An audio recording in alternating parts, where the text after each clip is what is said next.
Une des questions les plus difficiles quand on s'occupe de troubles alimentaires, c'est comment faire reconnaître à un malade qu'il fait des crises de boulimie ou de compulsion alimentaire. Alors, ce qu'il faut savoir, c'est que ça fait partie pour lui de l'intime. C'est quelque chose dont il a honte, c'est quelque chose qui le dégoûte, et donc spontanément, il ne va pas vous en parler, spontanément, il va minimiser. Comment faire ? 3 choses. Premièrement, de l'empathie, beaucoup d'empathie. Deuxièmement, avoir l'air de s'excuser, d'entrer dans l'intime, d'être un peu déstabilisant, en proposant par exemple le cas d'autres malades. Troisièmement, montrer ce qu'on appelle l'échelle des possibles. Alors l'empathie, ça se manifeste à travers des gestes amicaux en début de consultation, des mots amicaux en milieu de consultation. Il est sûr aussi que cette personne, il va falloir lui dire, écoutez, à ce stade, je suis un peu embêté, je m'excuse, je ne sais pas si je devrais, mais il y a une question qui me vient, elle est peut-être idiote. Est-ce que ça vous arrive de temps en temps de perdre le contrôle ? Ou est-ce que ça vous arrive de temps en temps d'être dans une espèce de pulsion que vous avez du mal à contrôler ? Vous voyez, plutôt que de parler d'entrée de jeu, cache de boulimie ou compulsion alimentaire. Et puis l'échelle des possibles, c'est dire au fond, moi j'ai des malades, elles font une crise par semaine, pas plus, au fond c'est pas dramatique. Et puis d'autres, elles en font 10 par jour, elles vomissent, elles provoquent le vomissement 10-15 fois par jour. C'est l'horreur pour elles, c'est le cauchemar. Vous situeriez comment Voilà, c'est ça que le malade a besoin d'entendre pour pouvoir se confier à vous de quelque chose qu'il considère comme une honte et qu'il a du mal donc à avouer. Voilà, bonne journée. Au revoir. Bon. Alors, comment tu vas depuis la dernière fois ? Ça va, mais c'est compliqué. C'est compliqué. Ensemble, on a défini un modèle alimentaire. Comment tu te sens par rapport à ça ? Ça coince En fait, au début, ça allait bien, ça passait plutôt bien.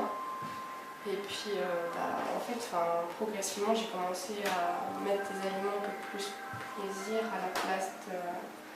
J'ai changé un peu le modèle alimentaire, en fait.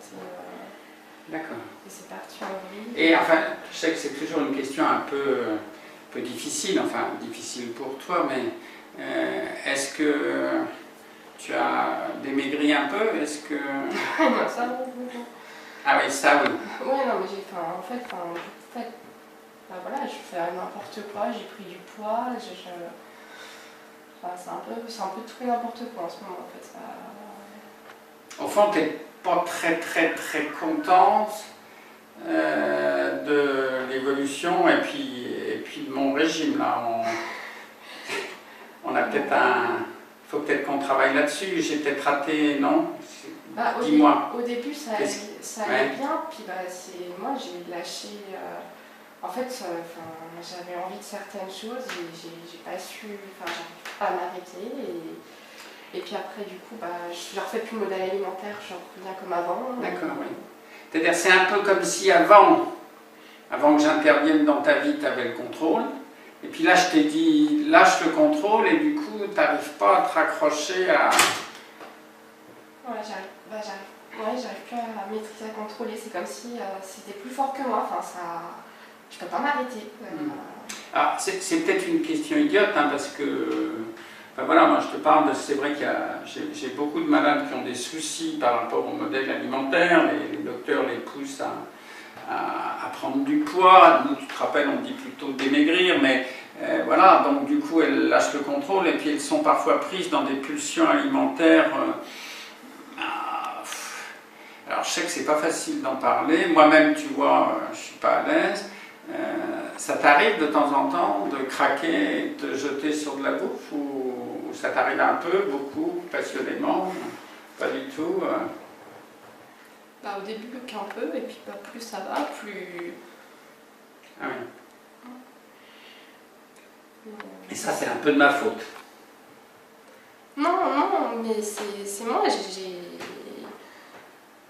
j'ai pas respecté un moment le modèle alimentaire et puis c'est parti en vrille et j'arrive pas à me remettre à me recadrer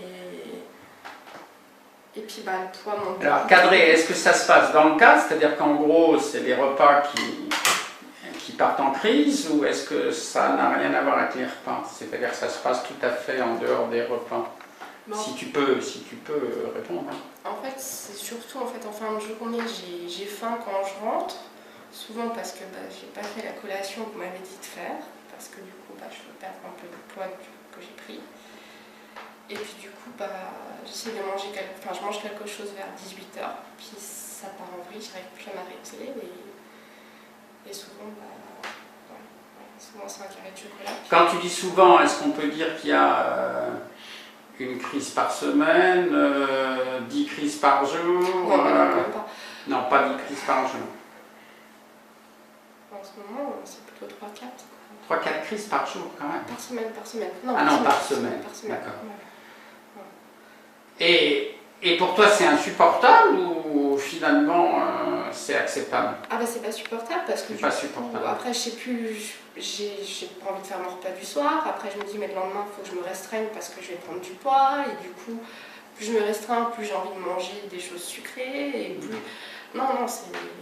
Et je me dis mais c'est quand que ça va s'arrêter? Enfin, là j'ai l'impression que plus ça va, plus... Mais alors ces crises, en même temps, je te pose la question et je me rends bien compte, ma question est idiote, mais ces crises, c'est plutôt des crises plaisir ou c'est plutôt des crises dégoûtantes? Au tout début, quand je mange quelque chose, vers 18h, j'ai faim et ça me fait plaisir. Le premier aliment, puis après... Après, non, ça me fait plus plaisir, mais j'arrive plus à m'arrêter. Est-ce qu'on peut dire que c'est l'horreur?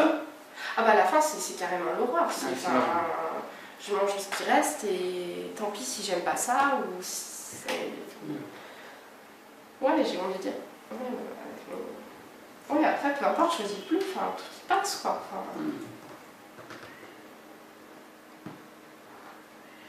On sent quand même là que c'est beaucoup plus dur que tu veux le dire. Je sais pas comment m'arrêter. L'autre fois, même les gâteaux de ma petite sœur, même ce qui est pas à moi, même...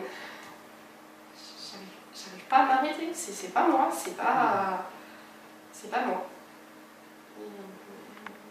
Mais est-ce qu'on pourrait dire, par exemple, qu'il y a... Comme s'il y avait une espèce de monstre, d'alien à l'intérieur de toi qui te faisait faire un truc absolument épouvantable et que tu refuses, toi, absolument? C'est ça, j'ai l'impression à chaque fois que je mange quelque chose, en fait, ça ouvre la porte au monstre, et après il s'empare de moi, et je ne maîtrise plus rien, je ne contrôle plus rien, et j'ai l'impression que même si quelqu'un essaie de m'arrêter, je pourrais devenir presque violente. Enfin, non, c'est pas moi, après vous dites c'est un monstre qui s'empare de moi, c'est exactement ça en fait.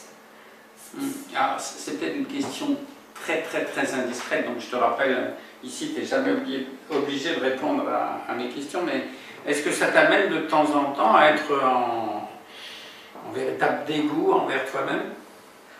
J'ai jamais eu autant d'envie de me faire du mal, de te suicider? Oui. De te foutre en l'air? Me foutre en l'air, de me scalper partout, ça déborde. Avant je pensais que ça débordait, mais c'était rien comparé à maintenant. Tu pourrais imaginer par exemple, je sais pas, te filer des coups de cutter pour calmer la douleur que la crise génère, par exemple? Ah bah oui, c'est pas le cutter, mais c'est les poignets, les cuisses, mettre des coups de poing. Et puis au bout d'un moment, j'ai un traitement pour dormir, je prends double dose en espérant que je puisse tomber de sommeil et que ça s'arrête parce que... Alors là aussi, tu n'es pas obligé de répondre, mais finalement quand la crise arrive, qu'elle te submerge et que tu es dans ce dégoût-là, que si j'ai bien compris, tu as un sentiment épouvantable de perte de contrôle, est-ce que ça veut dire que tu cherches d'une manière ou d'une autre à te récupérer en vomissant? Oui, c'est inévitable. Je peux pas rester. C'est inévitable. Je peux pas rester. Il ne peut pas y avoir une crise qui ne soit pas vomi. Des fois ça arrive, mais dans ces cas-là, les idées noires, elles sont... là, je passerai par la fenêtre, quoi. Les seules fois où ça m'est arrivé de ne pas pouvoir vomir parce que parce que mon corps voulait pas, c'est que tu passes par la fenêtre. Enfin, là, je voudrais qu'on prenne juste 5 secondes pour que je te remercie de ta franchise, parce que je pense que pour toi, ça devait être hyper dur à dire. Écoute, ça me touche que je sois quelqu'un en qui tu aies suffisamment confiance pour dire des trucs comme ça. Et puis, sache que d'abord, il y a beaucoup de personnes qui souffrent d'anorexie ou de compulsion alimentaire qui sont comme ça dans la même situation que toi. Et je crois que c'est bien que tu te rendes compte que la souffrance, elle fait partie de toi et que quelque part, il y a une solution à ça, qu'on peut te proposer un chemin vers la guérison avec enfin un jour manger de façon paisible sans avoir derrière cette espèce d'horrible sentiment d'horreur et de dégoût, voire même d'envie de se foutre en l'air. Est-ce qu'on va y arriver? En tout cas, ça fait du bien d'entendre que c'est possible et puis vous entendez parce que quand j'en parle, les gens ils s'en fichent maintenant parce que pour eux je mange, j'ai un poids normal et tout le monde s'en fout. Et ça te beaucoup par jour ça? Tout le temps. Tout le temps? Je pense tout le temps. Donc c'est un cauchemar quotidien tout le temps? C'est ça, c'est un cauchemar vivant, ma vie est devenue un cauchemar. On va mettre en place une stratégie à la fois sur le plan comportemental, sur le plan psychologique. Peut-être qu'on aura à utiliser des médicaments si jamais on n'y arrive pas autrement. Enfin, en tout cas, maintenant, on a des techniques pour lutter contre les pulsions alimentaires. Et puis, je voulais te dire que je ne te lâcherai pas et que même, j'entends bien que tu as un poids plus normal qu'avant, j'entends bien que tu as fait de gros efforts et donc je ne te lâcherai pas. C'est toi qui décideras quand tu voudras, un jour, quand tu seras guéri, mettre fin à nos consultations. En tout cas, ça ne viendra pas de moi. Et merci encore de ta confiance, Leslie. Merci à vous.